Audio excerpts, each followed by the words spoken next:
Valendo! Efésios capítulo 1. Antes de mais nada, vale dizer que a carta de Efésios foi escrita para o povo da cidade de Éfeso. Paulo, ele viajava por várias cidades e todas essas cidades que ele ia pregando evangelho. E ele ia pregando evangelho, ele ia... Não vou falar que ele convertia, porque quem convence, de acordo com João 16, é o Espírito Santo de Deus. Mas o Espírito Santo usando ele convertia as pessoas, e aí essas pessoas elas passavam a ser uma igreja local. Vai vendo que é diferente do que a gente conhece hoje como igreja, de denominação. Não tinha nome a igreja. Não era a igreja católica, a igreja evangélica, a igreja batista, não. Era a igreja de Éfeso. Era uma igreja local, era o nome da cidade. E aí Paulo, para essas igrejas, ele mandava cartas. Essas cartas se tornaram as escrituras, porque elas foram inspiradas por Deus, tá entendendo? Então a carta de Éfeso, para Efésios, ela é escrita mais ou menos no ano 60 a.C. Tá acompanhando? Ano 60 a.C. Cara, eu vou te dar 30 segundos para você pegar um caderno e uma caneta, se você não pegou, para você anotar. 30 segundos para você pegar um papel e uma caneta. Pegou? Vambora. Paz, Dani, te vejo da Itália. Que chique! Voltando. Então tá. Carta de Efésios, escrita para a cidade de Éfeso, para a igreja localizada lá. Hoje, geograficamente falando, Éfeso é uma cidade na Turquia. Olha que interessante. Era na Turquia que ficava esse povo. Isabela Gomes, estou pronta. Que bom, filha. Deus vai falar com você, em nome de Jesus. Efésios capítulo 1 fala assim: Paulo, apóstolo de Jesus Cristo, pela vontade de Deus, aos santos que estão em Éfeso e fiéis em Cristo Jesus. Eu quero que você aprenda a ler a Bíblia igual eu vou te ensinar hoje. É uma leitura sistemática, pausada, estudiosa. Não é para você ler a Bíblia igual você tá no banheiro fazer um cocô e você lê o Gibi da Mônica. Você pega lá, você lê o Cebolinha, Chico Bento, dá risada e acabou. Não é para você ler correndo. A Bíblia, ela tem que ser algo ruminado. Ovelha rumina. Não é igual cachorrinho. Cachorrinho, quando você joga comidinha, o cachorrinho engole, já era. Não pode ser assim com a Bíblia. A Bíblia tem que ser igual ovelhinha. A ovelhinha rumina, aí ela engole, aí ela traz de novo, rumina de novo, aí ela engole, aí ela rumina de novo, aí ela engole. Tem que ser assim. Então vamos ver aqui, ó, no verso 1. Paulo já começa a falar: Paulo, apóstolo de Cristo Jesus, pela vontade de Deus. Por que ele fala isso? Primeiro de tudo, por que ele se chama apóstolo? Aqui vai entrar uma treta gospel. Paulo era apóstolo, ele recebeu essa denominação de apóstolo. Mas por que ele fala isso? Por que biblicamente ele escreve eu, Paulo, o apóstolo? Por que ele não escreveu só Paulo? Paulo, ele não cresceu com Jesus. Paulo, ele não cresceu na comunidade de Jerusalém. Paulo não cresceu entre os discípulos. Paulo, ele não fez parte da comitiva de Jesus. Ele não andou com Jesus. Para você entender, a liderança da igreja, nesse momento da história, a liderança estava em Jerusalém. Os três grandes líderes, você vai ver que é Pedro, o Pedrão que andou nas águas, era Tiago, o irmão de Jesus, e era João, o Joãozão querido que escreveu o Apocalipse. Quando eu falo Tiago, irmão de Jesus, você pode ficar horrorizado, porque você vira e fala: mas como assim? Jesus não tinha irmãos? Ele tinha, querido. E eu consigo te provar, só que não é o assunto do livro de hoje. O Tiago ser irmão de Jesus, eu vou postar, tá? Não criem pânico. Era primo. Não fala besteira. A palavra em grego, irmão e primo e parente, é bem diferente. Se Tiago fosse parente, ele teria usado a palavra parente. Ele usou a palavra irmão, que era irmão mesmo, e eu posso provar. Eu vou deixar nos comentários, mas porque não é o assunto de hoje. Mas a liderança era Pedro, Tiago e João. Paulo não fazia parte dessa turma. Paulo, ele chegou depois. Sabe aquela expressão de chegar no ônibus e já querer sentar na janelinha? Foi o que aconteceu com Paulo. Mas foi porque Deus quis. Deus chamou ele para uma atividade especial. E por que ele não era considerado apóstolo pelos outros? E ele teve que provar o seu apostolado. Eu vou te explicar. Eu quero primeiro que você, para entender o que é um apóstolo, eu não estou falando de hoje em dia, eu estou falando de Paulo se explicando na época. Paulo, ele teve que provar, porque Atos 1, capítulo 21 e 22. Vamos lá para você ver. Minha rosinha é dele, essa é a minha. Atos capítulo 1. Vamos lá no verso 21, para vocês verem por que Paulo estava provando o apostolado dele. Vocês sabem que Judas, ele foi um dos 12 apóstolos. E apóstolo, ele era considerado, tinha que ter algumas condições para ser chamado de apóstolo. Quando Judas morreu, e no caso ele se matou, e não há contradição, tá? Quando você vai ver que Judas ele foi se matar, e depois você vê em Atos 1 que ele caiu de uma árvore, é porque provavelmente ele foi se enforcar, e ele amarrou na árvore. Quando ele pulou, provavelmente a árvore quebrou. Porque a Bíblia diz em João que ele foi se enforcar. Mas diz em Atos capítulo 1 que ele caiu no chão e se espatifou. Então, ele se enforcou ou ele se espatifou? Ele foi se enforcar e provavelmente a árvore quebrou. Por isso que ele cai e se espatifa. Então não há contradição na Bíblia. Aí o que acontece? Quando Judas morre, Pedro levanta, olha só, a partir do verso 15. Atos 1, a partir do verso 15. Ele vira e fala assim, gente, precisamos chamar alguém. Vai vendo, quem chamou foi Pedro. Para você ver como Pedro ele tinha essa ascensão de líder. Gente, ficou bonitinho esses arranjos aqui do lado, né? Quem tá curtindo aí, curte, compartilha, vamos pra cima. Esse estudo vai bombar. A igreja brasileira precisa aprender Bíblia, pelo amor de Deus. Vocês precisam aprender Bíblia. Então Pedro se levanta e ele fala, precisamos de um para entrar no lugar de Judas que morreu. E o que fazer? Aí eles começam a colocar uma condição. Olha no verso 21. Verso 21. Portanto, é necessário que dos homens que conviveram conosco todo o tempo em que Jesus Cristo viveu entre nós, começando desde o dia em que ele foi recebido, é necessário que eles tenham convivido com Jesus. É isso que ele está falando. Que para fazer parte, olha o verso 22, um deles se faça testemunha da ressurreição. Eu vou ler de novo. É necessário que sejam pessoas que caminharam com Jesus e que foram testemunhas da sua ressurreição. Então Pedro diz que para ser chamado de apóstolo era necessário ter pelo menos esse requisito. E aí o interessante é que Paulo ele não andou com Jesus. Paulo ele não caminhou com Jesus, ele não viu a ressurreição de Jesus. Só que Jesus apareceu diretamente para Paulo. Vocês querem ver isso? Está aqui em Atos, no capítulo... Cadê aqui? Capítulo 9. Quando ele... Olha só. Eu vou ler para você por que Paulo pode ser chamado de apóstolo. Ele fala assim, que Saulo estava aproximando-se da cidade de Damasco, Atos capítulo 9, verso 4. E subitamente ele foi cercado por uma luz. Caiu por terra e ouviu uma voz que dizia, Saulo, por que você me persegue? E ele perguntou, quem é você, Senhor? E ele responde, eu sou Jesus. Agora levanta e vai na cidade. Paulo teve um encontro com Jesus ressuscitado. Ele não andou com Jesus, mas ele viu Jesus fisicamente. Jesus apareceu para ele. Ele recebeu o título de apóstolo, ele recebeu direto de Jesus. Por isso que ele pode ser chamado de apóstolo. O próprio Jesus chegou com ele e falou, vai, seja enviado. Porque a palavra apóstolo, ela quer dizer em grego, aquele que é enviado. Então Paulo, ele foi um apóstolo fora do tempo. Ele foi um apóstolo especial. Jesus chamou ele para uma missão especial. Qual foi essa missão especial? Só para você entender. A Bíblia, ela fala sobre dois tipos de pessoas. Judeus e gentios. Analise isso aí. Judeu era todo aquele que tinha por nascimento e origem as tradições judaicas. E o gentio era todo aquele que não. Simples. Ou era judeu ou não era. Os não judeus eram chamados de gentios. Quando os apóstolos começam a igreja inicial, aquela igreja de Atos, que, como eu falei, a cabeça era Pedro, Tiago e João, essa igreja ela fica em Jerusalém. Só que não era o plano de Jesus. Jesus não queria que pregasse só para Jerusalém. Só que os apóstolos acharam que era só o judeu que ia receber salvação. Eles não tinham entendido ainda que Jesus veio para levar para todo mundo. Isso que Jesus já tinha falado, é para vocês pregarem na Judéia, na Samaria e no restante do mundo, ou seja, Jerusalém, ao redor e o resto do mundo. Mas eles ficaram parados ali, presos ali. Não presos porque eles foram prendidos, presos, mas porque eles estavam confortáveis em Jerusalém, estão em casa. E aí Jesus chamou Paulo para ser o apóstolo dos gentios.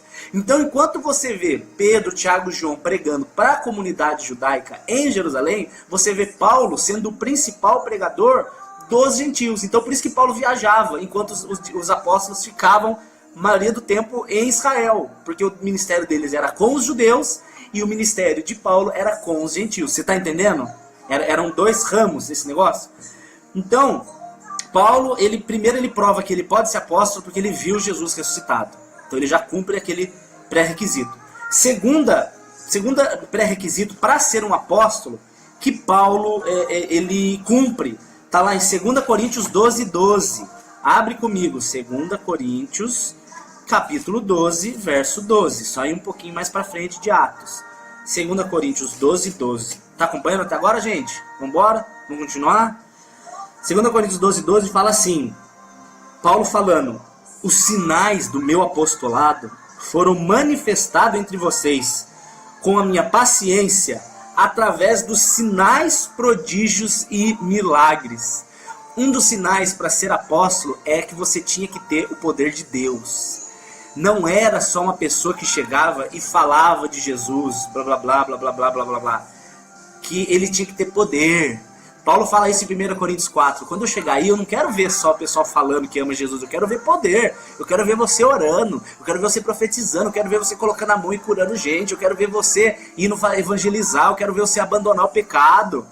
Essas coisas são sinais de quem é apóstolo. Se uma pessoa se diz apóstolo e não viu Jesus ressuscitado, e não tem sinais e maravilhas, ele não era considerado apóstolo. Estou falando na época de Paulo. Tem gente que crê que hoje é diferente. Eu vou falar disso um pouco no final. Mas então Paulo defende que ele era apóstolo porque ele viu Jesus ressuscitado e porque ele realizava milagres e prodígios em nome de Jesus. Lembra de João, do próprio Pedro, Tiago e João lá, quando eles estão subindo as escadarias do templo e o rapaz dá uma moeda para mim, e eles falam: a gente não tem ouro e prata, mas o que a gente tem recebe, em nome de Jesus anda. Poder. Esse poder, Marcos 16 diz, esse poder vai acompanhar os que creem. Tá entendendo? Terceira prova de que Paulo ele era um apóstolo está em gaguejar é difícil nessa idade, né? Efésios capítulo 4, verso 11. Diz assim, que Deus mesmo dá alguns para serem apóstolos, outros para serem profetas, outros evangelistas, outros pastores e outros mestres. Você vê aqui que Paulo está explicando que Deus ele dá 5 tipos de ministério. Todo mundo vai receber algum desses. Algum desses algum desses você vai exercer. Não confunda título com ministério, pelo amor de Deus. Título não quer dizer nada para Deus, nada. Eu e Eli fomos ungidos, eu recebi a unção de pastor agora no final do ano. Mas não quer dizer que eu já não exercia a função de pastoreio, tá entendendo? Pastor é aquele que cuida de gente. Evangelista é aquele que vai e prega. Apóstolo a gente entende que é aquele que abre igrejas. O apóstolo chega, estabelece uma igreja, vai, estabelece outra igreja, vai, estabelece outra igreja. Isso é o que a gente entende hoje. Há quem discorde, tá? Eu vou deixar claro aqui que eu não quero agredir nenhum dos lados, mas tem gente que crê que hoje ainda existe apóstolo que é denominado aquele que abre igrejas. E há aqueles que dizem que não existe mais apóstolos, porque ninguém mais viu Jesus ressuscitado. Então, se você é de um ou do outro ramo, não me interessa, porque eu estou pregando aqui a defesa de Paulo falando do apostolado dele. Por que ele se chamava de apóstolo, por que ele poderia se chamar de apóstolo, é isso que eu estou explicando. E engraçado que o evangelista é o cara que vai pregar para as almas. O evangelista vai lá ganhar gente. O apóstolo vai lá abrir igreja. O pastor cuida dessa galera. Aí qual mais ele fala? O profeta é aquele que exorta. A profecia, ela tem 3 funções: consolar, exortar e ensinar. Ele tem que fazer isso. Ele tem que consolar, ele tem que profetizar, ele tem que exortar, ele tem que puxar a orelha. O pessoal acha que profecia é adivinhar o futuro. Não é necessariamente isso, querido. Não é necessariamente isso. Ele é profeta porque ele fala o futuro. Não tem nada a ver. Se eu pegar e eu falar a palavra de Deus para você e falar assim: olha, eis que te digo que se você arrepender-se dos seus pecados e receber Jesus Cristo como seu Senhor, você será salvo, de acordo com Romanos 10. Eu estou sendo profeta. Profeta é aquele que traz a palavra, ele traz a revelação, ele traz a verdade. Isso é um profeta. E o mestre é aquele cara que ele tem uma unção tão diferente que ele lê a Bíblia e ele entende. Uma coisa que você fala, meu Deus, como é que esse louco entendeu isso? Como é que esse cara viu isso? É um mistério. Você quer ver? Só porque estão pedindo aí, peraí. Presta atenção, 1 Coríntios 14, 3 e 4. O que é o profeta? A Bíblia fala assim, que aquele que profetiza é aquele que edifica, exorta e consola. Isso é o profeta. É aquele cara que traz uma palavra que edifica, ou seja, faz você crescer. Aquele cara que exorta, ou seja, puxa a sua orelha, deixa um tapa na cara dos mimimi. Não julgueis. Então conheça a Bíblia primeiro. Aí você vai entender que julgar é uma ordem, sim. E consola, é aquele que enxuga lágrimas através das promessas de Deus. E o último é o mestre, que o mestre é aquele que ensina as escrituras de um jeito que, cara, tem gente, eu vou dar um exemplo, o pastor Alisson, amado meu amigo Alisson, ele chega com umas coisas pra falar pra mim, que eu falo, Alisson, da onde você tirou isso, cara? Você é louco? É porque ele tem esse dom. Agora, por outro lado, ele fala assim, Dani, como é que você consegue pregar até no açougue, velho? Você consegue pregar até na pizzaria. Você chega no poupa-tempo, você vai lá no pedágio e começa a pregar. É a unção de evangelista, não adianta, é o que Deus dá. Beleza. Volta para Efésios 1. Então vocês entenderam sobre o apostolado. Dani, onde está mesmo isso de Coríntios? Está em 1 Coríntios, capítulo 14, verso 3 e 4. E Maria Clara, eu amo você, estou com saudades, de verdade. Julgar é uma ordem. Sim, de acordo com a Bíblia, João capítulo 8, é para julgar segundo a reta doutrina. O que Jesus fala para não julgar é julgar segundo a aparência. Você não julga segundo a aparência e você não julga falando para a pessoa, vai para o céu, vai para o inferno. Você não é juiz, você não tem esse poder. Mas ele manda, ele exorta que a gente julgue. João capítulo 7, capítulo 8 fala sobre isso. Que você julgue segundo a palavra de Deus. O meu irmão fez uma coisa errada, eu vou chegar diante dele e falar, querido, você está errado. Diante de Deus você está errado, você está fazendo um pecado. E isso é julgar, mas é um julgar de exortação e não um julgar de condenação. O problema é que as pessoas, como elas não querem ser julgadas, né? Elas falam o quê? Não julgueis. O não julgueis de 90% das pessoas é não me enche o saco e me deixe pecar em paz. É fato, isso é fato. Mas volta para Efésios capítulo 1. Então ele começa falando, Paulo, apóstolo de Cristo Jesus pela vontade de Deus. Por isso que eu já falei, apóstolo pela vontade de Deus. Já deixei claro que é isso. Vocês já sabem por que Paulo era apóstolo. Olha como é interessante a Bíblia, né? Agora, toda vez que você ouvir apóstolo, você já sabe o que é. Toda vez que você ouvir sobre os 5 ministérios de Efésios 4, você também já sabe o que é. Toda vez que falar sobre a carta de Efésios, você já sabe onde é. Que é na Turquia, que Paulo estava preso em Roma quando ele escreveu. Você sabe disso. Olha o que ele fala. Aos santos que estão em Éfeso. Os fiéis em Cristo Jesus. Pera aí, aos santos?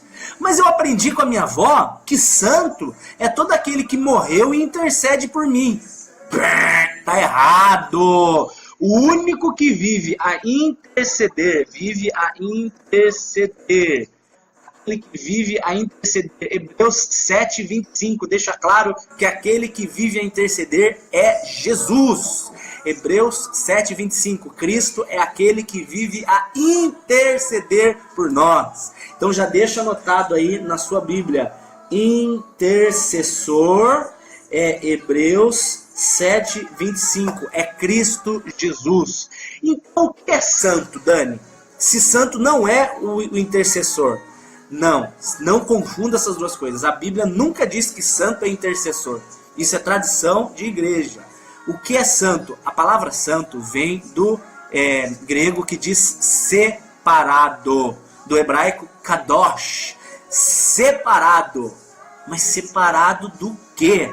Anota aí. Colossenses 1, 13. O pessoal perguntando sobre pastora. Mulher pastora. Não vou falar disso hoje. Mas não existe liderança feminina na Bíblia. A Bíblia não coloca uma mulher como liderando igreja no sentido de pastora. Mas não tem o menor problema de uma mulher exercer o cuidado sobre pessoas, e esse cuidado receber o nome de pastora. A Eli, ela pode ser considerada pastora no sentido de cuidar de gente, mas ela jamais poderá ser pastora no sentido de liderar uma igreja. Essa é a função de um homem, porque Deus que definiu assim. Se você acha isso machismo, você morre, vai para o céu e reclama com Deus. Não tem o que fazer por você. No sentido de cuidado, uma mulher pode ser pastora sim, ela pode cuidar de gente. Mas no sentido de liderar a igreja, não é incentivado, porque a mulher ela é muito emotiva. Ela não vai ter aquela inteligência emocional necessária para que ela cuide de igreja. É diferente. O homem tem que tomar decisão baseado muitas vezes na razão. E para a mulher isso é quase impossível. Mulher tomar decisão baseada em razão é quase impossível. Porque a mulher é emoção por natureza. Por isso que é necessário juntar homem e mulher. O homem como a cabeça, a mulher como o coração, e Deus faz. Por isso que eu gosto quando a Bíblia fala em 2 Timóteo, em 1 Timóteo. Deixa eu confirmar agora. Necessário que seja homem de uma só mulher. Falando sobre o pastor. 1 Timóteo 3. 1 Timóteo 3:2 fala que o pastor tem que ser homem casado. Não pode liderar a igreja solteiro. Isso é uma loucura. Se você for um homem solteiro liderando a igreja, você é um louco. Porque você vai ser tentado pela carne, você vai estar morrendo de vontade. Imagina, gente, você está lá morrendo de tesão, porque você não faz sexo, né? Eu tô levando em conta que você obedece à Bíblia. Você morre de tesão, morre de vontade de fazer sexo, tá solteirão lá com os hormônios saindo pelo nariz. Aí chega uma irmãzinha para confessar com você e fala que ela tem problema com masturbação. Você não vai conseguir aguentar, gente, você vai cair com a irmã. Por isso é necessário que o pastor seja casado. Ele e a esposa têm uma vida sexual ativa. Eles os dois se peguem loucamente. Graças a Deus a Elinéia é louca nessa área. E eu também. E a gente se... Enfim, não vou dar detalhes. Mas isso me deixa em paz. Sexualmente eu vivo em paz. Porque eu e Elinéia somos casados e a gente se encaixa direitinho. Graças a Deus por isso. 1 Timóteo 3:2. É necessário que o pastor seja casado. Essa história de um monte de pastor surgindo na internet. O pessoal falava, mas você era pastor solteiro. Não, eu não era pastor. Eu exercia uma função de cuidar de gente, mas eu não era pastor não. Hoje sim, hoje eu recebi a unção e hoje eu sou casado e eu conheço a Bíblia e eu amo Jesus. Eu posso ser um pastor, tá entendendo? Mas volta. E os santos? Por que eu tô falando dos santos? Santo é separado. Separado de divorciado, pastor? Não, Anta, não é separado de divorciado. É separado de levado, de tirado de um lugar e levado para o outro. Separado do mundo. Colossenses, abre comigo, capítulo 1, verso 13. Gálatas, Efésios, Filipenses, Colossenses. Se você está com dificuldade em conhecer a ordem da Bíblia, eu tenho uma musiquinha que está no meu YouTube. Coloca lá, os livros do Novo Testamento, Daniel Saad, que eu ensino uma musiquinha para você decorar. Mateus, Marcos, Lucas, João, Atos, Romanos, 1 Coríntios, 2 Coríntios, Gálatas, Efésios, Filipenses, Colossenses, 1ª, 2ª, Tessalonicenses, 1 Timóteo, 2 Timóteo, Tito, Filemão, Hebreus, Tiago, 1 Pedro, 2 Pedro, 1ª, 2ª, 3ª, João, Judas e Apocalipse. Tá lá com violãozinho. Colossenses capítulo 1, verso 13. Fala assim: Deus nos tirou de um império das trevas e nos transportou para o reino do Filho do seu amor. Ei, Deus está te falando que tirou você de um império das trevas e te levou para o reino do Filho do seu amor. A partir do momento que você nasce de novo, você é tirado de um reino e levado para o outro. No momento em que você é transportado do reino do pecado para o reino de Deus, ele não está falando aqui de morte. Presta atenção, que ele não está falando, ó, você converte e você morre para o céu. Não, o reino de Deus não é só nos céus. O reino de Deus já começa quando você nasce de novo. Prova disso, Lucas capítulo 17. Jesus, quando há de ser o reino de Deus? E Jesus fala, o reino de Deus já está no meio de vós. Ou seja, o reino de Deus já é realidade quando você se converte. Então, se você nasceu de novo e abandonou aquela vida passada, eu gosto de fazer esse sinalzinho para você nunca esquecer. Você estava aqui, você foi tirado daqui e você foi transportado para cá. Aqui é mundão, aqui é todo mundo. Aqui você foi separado por Deus, levado para um reino dos filhos do seu amor, o reino de Deus. Você foi tirado do mundão e levado para a presença de Deus. Na presença de Deus você é chamado de santo. santo separado. Então você está entendendo que Paulo está pregando aqui para os santos da cidade de Éfeso, ou seja, aqueles que creram no Senhor Jesus, que moram na cidade de Éfeso. Está entendendo? Então, queridão, você é santo. Você confunde que o fato de ser santo quer dizer infalível. Não, nunca a palavra santo quis dizer infalível. Infalível é só Jesus. A palavra santo quer dizer separado. Está entendendo? Então, a partir de hoje, quando alguém falar assim, você é santo? Sim, você é santo. Maria é santa? Claro que ela é santa, ela foi separada. A João é santo? Claro que foi, ele também foi separado. O Dani e a Eli são santos? Claro que são santos, porque foram separados do mundo, mas não porque são infalíveis. Tá entendendo? E não existe ninguém infalível, não existe ninguém sem pecados, a não ser Jesus. Romanos 3:23 diz que todos pecaram e destituídos estão da glória de Deus. Todos pecaram e destituídos estão da glória de Deus. A Bíblia lá deixa claro que Jesus é o único sem pecado, só Jesus. 1 Pedro capítulo 2, verso 21. Ele foi tentado em tudo, mas em nada pecou. Só ele. Todos os outros pecaram e precisam de um Salvador. A prova disso vai te ofender, mas me perdoe, eu estou sendo bíblico. A prova de que até Maria precisava de Salvador é que ela fala isso em Lucas capítulo 2. Bendito seja o meu Deus, Salvador. Você quer ver? Eu vou ler. Por que ela falaria? Se ela fosse infalível, por que ela clamaria por um Salvador? Só precisa ser salvo quem precisa ser resgatado. Só é salvo aquele que foi salvo de alguma coisa. E todos pecaram e destituídos estão da glória de Deus. Quer ver? Lucas capítulo... Ai, Jesus. Cadê o cântico dela aqui, gente?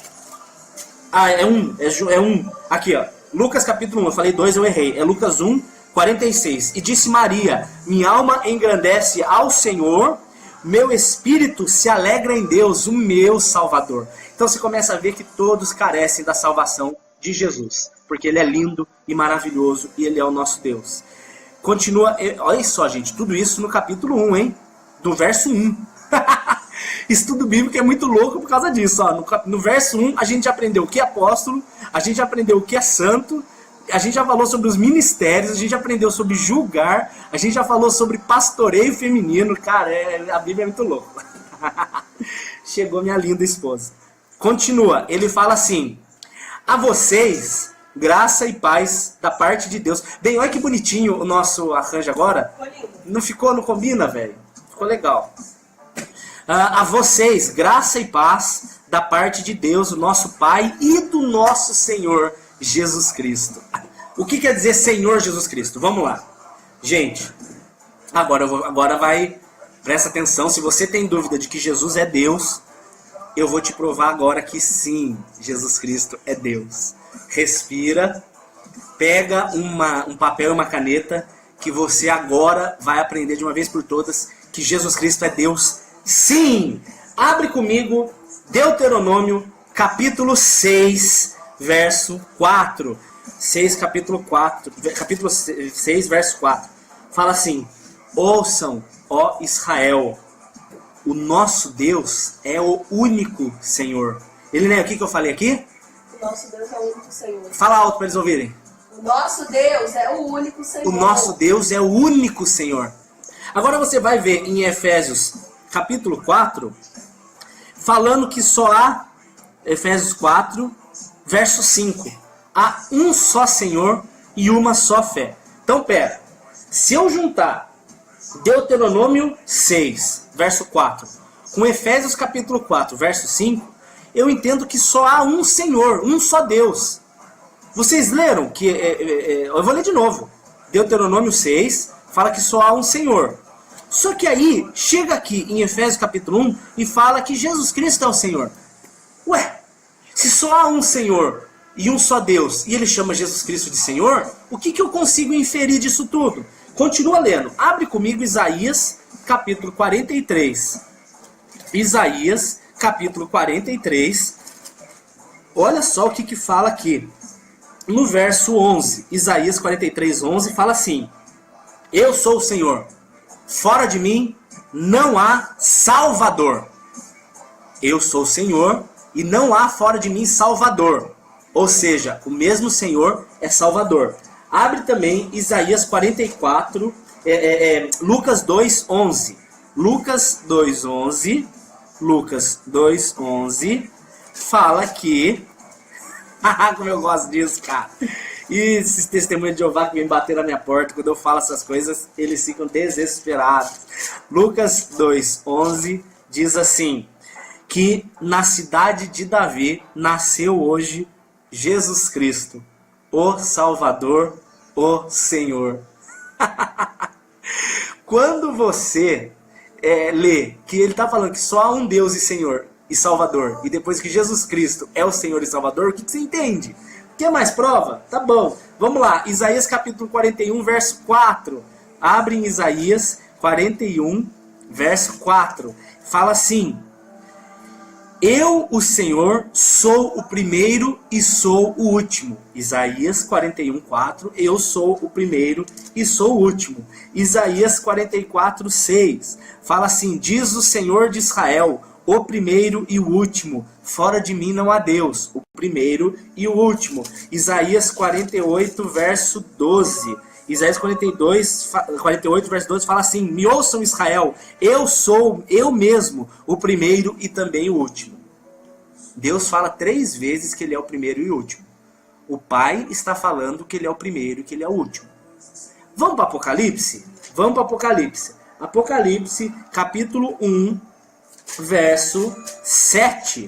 Apocalipse 1, verso 7 diz assim: veja, aquele que vem como as nuvens, todos os olhos o verão, até mesmo aqueles que o traspassaram, todas as tribos se lamentarão dele. Quem foi traspassado? Jesus. Agora olha o que fala no verso 8. Sim, eu mesmo, o alfa e o ômega, o primeiro e o último, aquele que era, que é e que há de vir. Jesus está falando que ele é o primeiro e o último. A gente acabou de ler Isaías, o Pai falando que ele é o primeiro e o último. Existem 2 primeiros lugares? Você vê numa Olimpíada dividir medalha de ouro, 2 pessoas podem ser a primeira e 2 a última? Não existe. Ou é a mesma pessoa, é a primeira, ou é a mesma pessoa, é a última. João 10:30, Jesus fala: eu e o Pai somos um. Eu e o Pai somos um. Se eles são um é porque eles não são 2. A Trindade se revela de forma diferente, mas Jesus, com certeza, é Deus. Ah, eu quero mais provas. Ok, você quer mais provas? Vamos perguntar para Deus. Deus, quem é Jesus? Porque as pessoas têm várias opiniões, mas vamos perguntar para o próprio Pai. Pai, quem é Jesus para você? Vamos para o livro de Hebreus que ele responde. Hebreus capítulo 1. Hebreus capítulo 1. Fala assim. Ô Jesus, minha Bíblia está difícil aqui. Hebreus capítulo 1. Fala assim. A qual dos anjos, a partir do verso 5, Deus disse: tu és meu filho e hoje eu te gerei? Ele está perguntando, para qual anjo ele falou isso? Para nenhum. Porque aqui o texto está provando para os hebreus, os judeus, ou hebreus é o mesmo povo, que Jesus Cristo não é um anjo.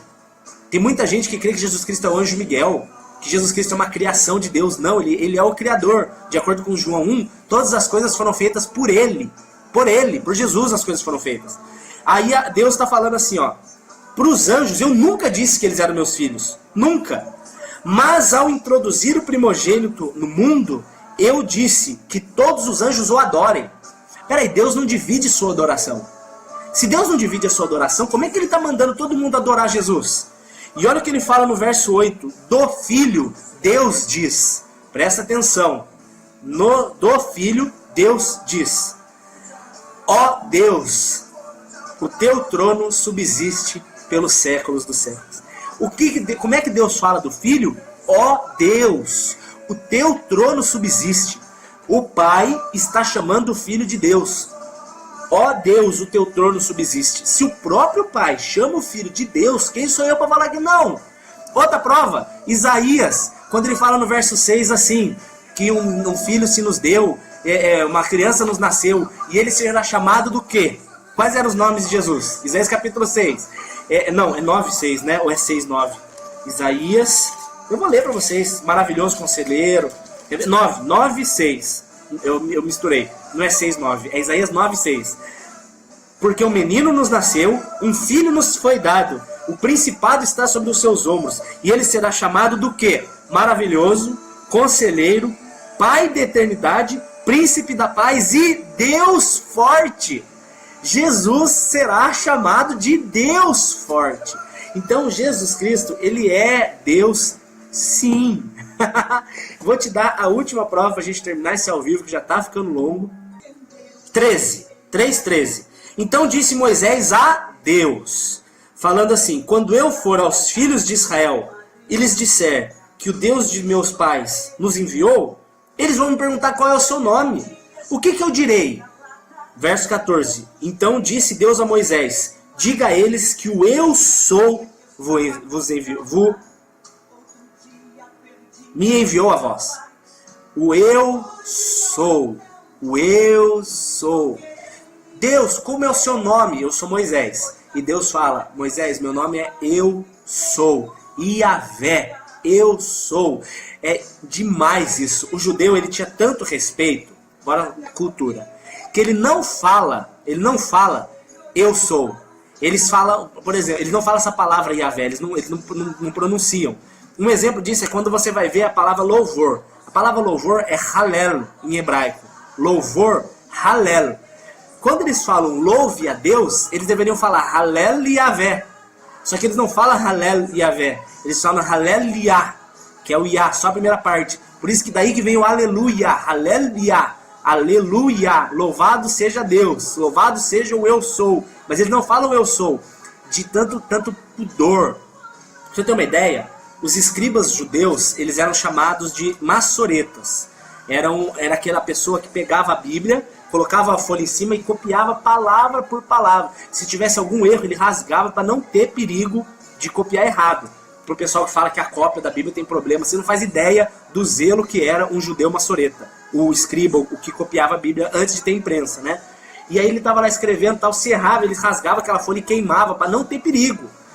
Quando eles iam escrever o nome de Deus, o Iavé, eles paravam, pegavam uma outra pena, escrevia Iavé e quebrava aquela pena, para que não usasse mais para nada. Aquela pena, a única função dela foi escrever o nome de Deus e não vai mais ser digna para fazer nada, de tanto respeito que eles tinham pelo nome eu sou, pelo nome Iavé. E Jesus Cristo, ele fala 7 vezes eu sou. 7 vezes Jesus diz eu sou. Jesus, ele sambava na cara do farisaísmo, dos judeus religiosos. Os caras ficavam desesperados quando Jesus começava a falar: antes de Abraão ser, eu sou. Antes de Abraão nascer, eu sou. Os caras falavam: meu Deus, apedreja esse homem. Ele está falando que ele é maior que Deus. E ele é Deus, cara. Ele podia falar isso. Vamos lá para... eu anotei aqui as 7 vezes em que Jesus Cristo se disse eu sou. Primeiro exemplo de Jesus Cristo falando eu sou, João 6,35. Em João capítulo 6, verso 35, Jesus vira e fala: eu sou o pão da vida. Eu sou aquele que mata a sua fome de existência. Eu sou. João 6,35 é o primeiro. Segundo momento em que Jesus fala eu sou, está em João 8:12. Jesus chega em João 8:12 e fala: eu sou a luz deste mundo. Cara, Jesus é maravilhoso. Eu sou o pão da vida, João 6,35. Eu sou a luz do mundo, João 8:12. Quando Jesus chega, ele ilumina a sua vida. Ele abre os seus olhos para a realidade espiritual. Ele te tira dessa prisão desse mundo, e você começa a contemplar o céu e você sabe que você vai para lá. Terceiro, Jesus diz em João 10, no verso 7 e 9: eu sou a porta. Aquele que entrar em mim encontrará pastos verdejantes. Eu sou a porta. Não tem outro intermediário entre Jesus, entre os homens e Deus. Não tem intermediários. A única porta pela qual você entra e encontra o Pai é Jesus. João 10:7. É o terceiro eu sou a porta. Quarta vez que Jesus fala eu sou, está em João 10:11, quando ele vira e fala: eu sou o bom pastor. Eu que vou cuidar de você. Eu sou o seu pastor. Eu coloco você no caminho certo. Por isso que a Bíblia fala no Salmo 23 que a vara e o cajado consola. O cajado, ele tinha uma forma de ponto de interrogação, um gancho, porque quando a ovelhinha estava saindo do caminho, o gancho ia lá e puxava de volta. Está saindo do caminho, puxava de volta. Então Deus ele te coloca no caminho certo a andar. Por isso o cajado. E por que a vara? Porque quando você faz coisa errada, você tem que levar umas varadas mesmo. Você tem que levar umas pancadinhas para você acordar da vida. Então Jesus ele é o bom pastor porque ele te põe no caminho e ele te corrige para que você não tropece mais. Quarto eu sou, João 10:11. Eu sou o bom pastor. Está acompanhando até então? Quinto eu sou de Jesus Cristo. Eu sou a ressurreição e a vida. João 11:25. Eu sou a ressurreição e a vida. Jesus, eu sou o pão da vida, eu sou a luz do mundo, eu sou a porta, eu sou o bom pastor, eu sou a ressurreição e a vida. Jesus Cristo, ele te promete, e vou deixar claro que você não morre. Tá entendendo? Você não morre. Seu corpo vai para o caixão, mas se você creu em Jesus Cristo, ele sendo a vida e habitando em você, você não morre, você tem vida eterna. João 3,16. Todo aquele que nele crê não morre, mas tem a vida eterna. Você recebe o poder de viver para sempre. Essa vida vai passar, é muito pouco, mas eu habitarei com o meu Senhor para sempre, junto com todos os santos que creram nele, para sempre em festa. Aquela sensação de retiro, né? Tá gostoso, você não quer que acabe. No céu não acaba, velho. Quinto, eu sou de Jesus. Eu sou a ressurreição e a vida. Sexto, eu sou. Está em João 14:6. Eu sou o caminho. Eu sou a verdade. Eu sou a vida. Jesus Cristo é o grande eu sou. Eu sou o caminho. Não tem outro caminho, tá? Para levar a Deus, não tem outro caminho. Eu sou a verdade, o resto é tudo mentira. E eu sou a vida. Sem Jesus Cristo, você está morto, filho. Não tem chance de você viver para sempre, não. Sem Jesus Cristo não tem salvação. Sexto eu sou o caminho, a verdade e a vida. E o sétimo, eu sou de Jesus. Eu sou a videira verdadeira. João 15, de 1-5. Jesus é a videira verdadeira? Essa flor, essa plantinha linda. Jesus sendo a videira, eu sou o broto. Eu estou sendo sustentado por Jesus, eu estou sendo alimentado por Jesus, eu faço parte de Jesus. Jesus é um comigo. Quanto mais eu me nutro da seiva que ele me dá, aquela vida que ele traz para mim, mais eu desabrocho, mais bonito eu fico, mais perfumado, mais frutos eu vou ter. Quanto mais eu recebo da seiva de Jesus. Ele é a videira verdadeira. Só que eu quero trazer aqui um último eu sou de Jesus, que para mim é o mais forte de todos. É quando ele diz o Yahvé. É quando ele fala, eu sou, e ele manifesta o seu poder de forma mais maravilhosa possível. Abre comigo em João capítulo 18, e eu termino esse ao vivo com esse texto. João capítulo 18, vamos comigo. João, Mateus, Marcos, Lucas, João, capítulo 18, verso 3. Pode ir? Pode. Então Judas, tendo recebido a escolta e alguns dos guardas dos principais sacerdotes dos fariseus, foi até o jardim do Getsemane com lanternas, tochas e armas. Sabendo Jesus o que havia de acontecer, chegou diante deles e perguntou, a quem vocês buscam? Vai vendo. Jesus quietinho no Getsemane, chega aquele monte de soldado romano, aqueles cara brucutuzão, fortão de espada, e Jesus quietinho, tranquilo na dele. Quem vocês procuram? E eles responderam, a Jesus de Nazaré. E respondeu-lhes Jesus, Jesus de Nazaré? Eu sou. Sou eu. Eu sou. Quando Jesus lhes disse, eu sou, todos recuaram e caíram por terra. Querido, você está entendendo o que é o poder no nome de Jesus? Quando Jesus disse que o nome dele era eu sou, os soldados todos caíram para trás. Tamanho era o poder da presença do Espírito Santo de Deus. Eu sou. Jesus Cristo é Deus, sim. E eu te dei umas 10 provas bíblicas de que Jesus é o próprio Deus. Esse foi o estudo de hoje de Efésios, capítulo 1, versos 1 e 2. Durante a semana, eu aviso vocês quando nós faremos o 3 e o 4. E segunda-feira, não esqueça, às 10 horas, tem Salmo 91, parte 9. Amo vocês, Deus abençoe e até a próxima.